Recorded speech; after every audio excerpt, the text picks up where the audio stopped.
Good morning everybody, Vasilis Jurasis for Trader24. Local bourse yesterday coming off its session highs early morning. We saw the market continue to sell off after the standoff at Marikana continued.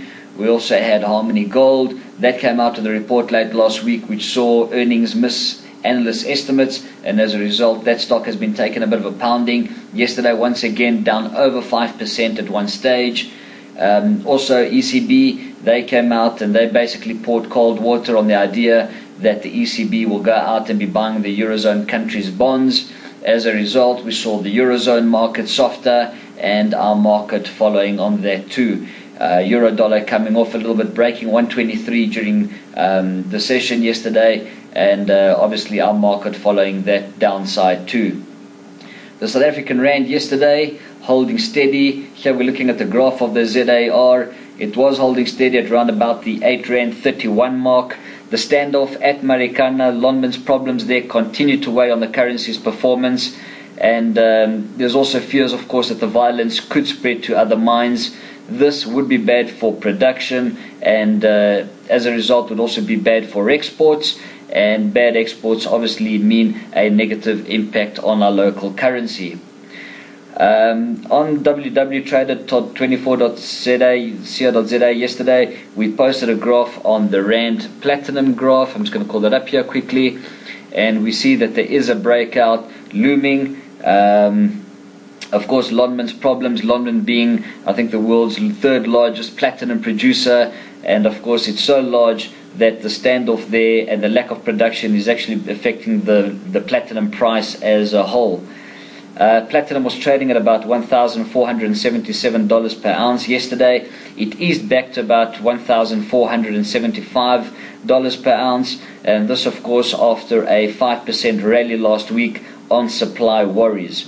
Another interesting point to note, the gold platinum ratio has dropped to below $150 per ounce after hitting a record of about $230 per ounce last week. Platinum prices, of course, have been hit by grim global prospects, while the gold price has obviously rallied on stimulus hopes. If this ratio drops further, we could see a switch from gold back into platinum, but my view is that should things calm down at Marikana and should Lonmin begin production once again, we could see the gold platinum ratio increasing. Gold could still go up on the back of more stimulus, whereas the platinum price will continue to fall on grim prospects globally. Another graph that is looking interesting, silver.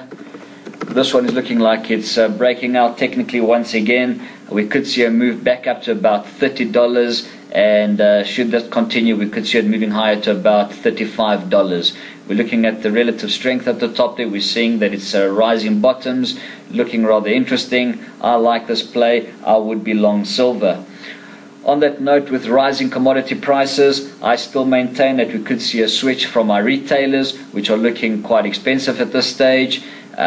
We could also see a switch from the industrial counters. These counters have rallied hard, and we could see some profit taking come in there, and we might see a rotation, like I said, from these two counters back into resources. Resources are looking relatively cheap at the moment, and of course they could be buoyed by rising commodity prices. This is Vasilis Jurasis for Trader24.